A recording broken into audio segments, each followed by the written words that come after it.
2 minute गडबड नको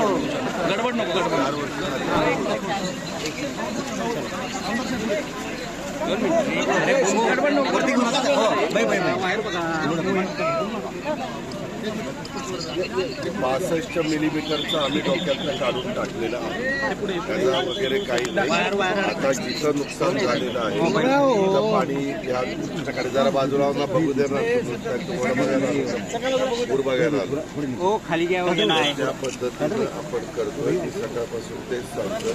तुमची भोगवती असेल, सीना असेल, तिकडं मांजरा असेल, तिकडं सिंचना असेल, तिकडं गोदावरी असेल, या सगळ्या नद्यांना पात्राच्या बाहेर पाणी पडलं.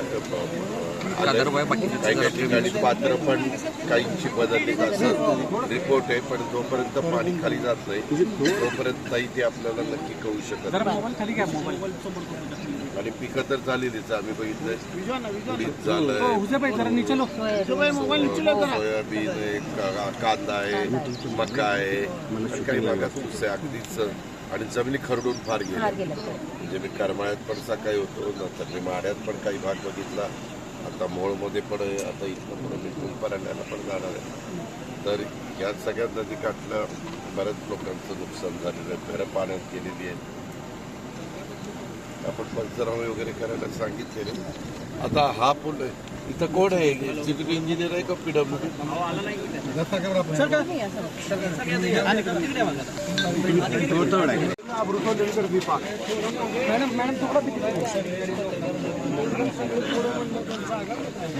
थोडं समजून घ्या.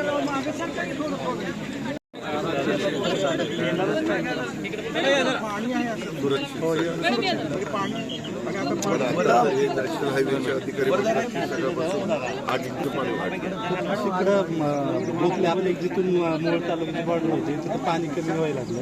हळूहळू 1-2-3 कमी होईल. बरोबर आहे. जिथे माड्यात पण कमी झालंय, खाली यायला 10 तास 12 तास माड्यात कमी झालंय आणि आमच्या बॉर्डरला सुरुवात जिथून होती तिथे कमी झाले.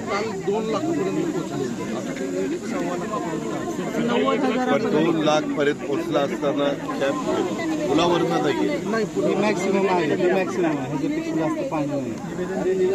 2 लाखाचं पाणी पुलाच्या खाली असं वरपर्यंत असं चिटकलं होतं ना खालच्या बाजूला. मॅक्सिमम कॅपॅसिटी आहे तीच आता चालू आहे. आता 50,000 कमी होतं. ती माड्याकडून आता समजा वरून पाणी आलं तर पूल पण जाऊ शकतो. आता नाही जाणार. आता पाऊस झाला तर आता नाही झाला तरी त्याला यायला वेळ लागतो. आमदार साहेब आपल्याकडं मागं आपण प्रत्येक टॅगिंग केलेलं आहे जनावरांचं. त्यावेळेस आपल्याला माहिती आहे की नक्की बाबा XYZ कडे किती जनावरं आहेत, त्या शेतकऱ्याकडे किती आहेत, असं आपल्याकडे रेकॉर्ड आहे. त्याच्यावर ज्यांची जनावरं पाहून वगैरे गेलेली असतील त्यांनाही आपण मदत करणार. विशेषतः कोंबड्या, शेळं, वासरं, बैल, गाई, म्हशी असं काही फार जवळ असतं. आता मी मगाशी मोहोळ आपल्या माढा तालुक्यात होतो. तिथं मात्र शेतकरी म्हणले की दादा जसं पाणी वाढायला लागलं तसं आम्ही जनावरं थोडंसं उंचवट्याच्या भागामध्ये घेऊन गेलो. मात्र त्यांची घरंदारं, जमीन, जुमला सगळं मात्र पाण्यामध्ये. इथं पण नदीकाठच्या सगळ्या गावात आता तुम्ही ज्या गावांची नावं घेतली आपण बऱ्यापैकी बारीक झाले. आमदार बिमदार झाल्यावर वाढतात आपण कमी होतो.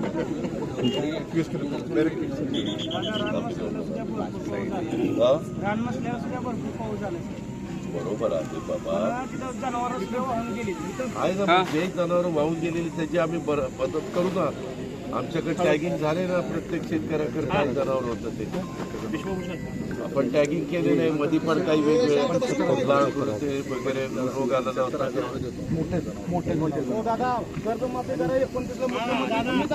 दादा कर्जमाफीची गरज आहे. 29ला मुख्यमंत्री तुम्हीच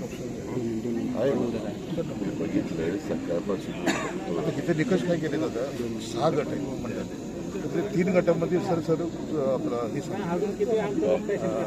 पंचनामे 3 गटात चालू आहे आणि 3 गटामध्ये पंचनामे नाहीये. नाही असं काही ठिकाणी माझं गाव आहे आणि माझ्या गावात 65 मिलीमीटर नाही पाऊस पडला.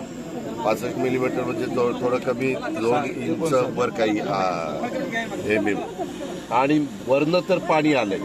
आणि त्याच्यावर माझं अख्खा गाव गेले तर ते तर नदी काठ सगळं काल कॅबिनेटने आपण निर्णय घेतला असं नाही, जिथं पाणी 65 पेक्षा कमी पडलेलं आहे किंवा काही ठिकाणी थोडं पाणी पडत गेलेलं आहे किंवा असं बॅकवॉटरचं पाणी आलेलं आहे, तिथं 65 बघायचं नाही. शेतकऱ्यांचं जे नुकसान झालेलं असेल, ज्यांच्या जमिनी आणि पिकाचं जे काही नुकसान झालेलं असेल, घरांचं नुकसान झालेलं असेल, काही आता ह्या पाणी ओसरल्यावर आपल्याला कळेल की कुणाकुणाच्या जमिनी खरडून गेलेल्या, बऱ्याच आमच्या शेतकऱ्यांच्या जमिनी पण खरडून गेलेल्या, तिथं आपल्याला त्यांना मदत करायची आहे.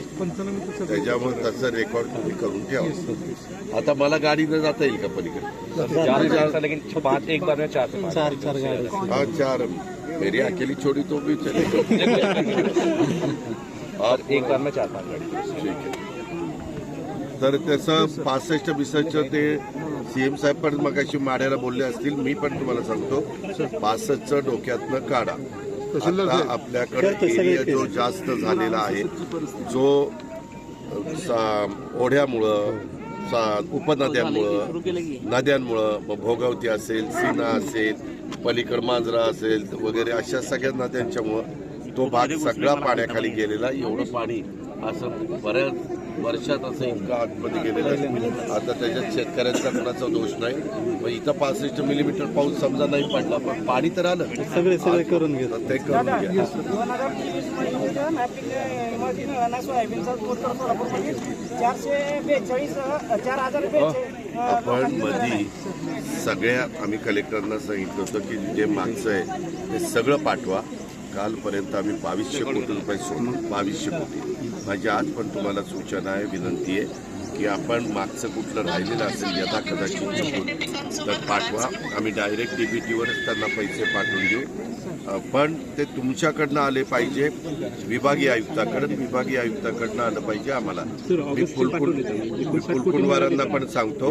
काल पण आम्ही जी काही मला वाटतं 800 वर काहीतरी कोटी, 2200 कोटी रुपये आपण सोडले. त्याच्यात आता हा म्हणतोय तसं कुणाचं राहिलं असेल तर आपल्याला घ्यायचं. आपल्याला नुकसान झालंय आणि त्याला टाळायचं असं अजिबात करायचं. ठीक आहे.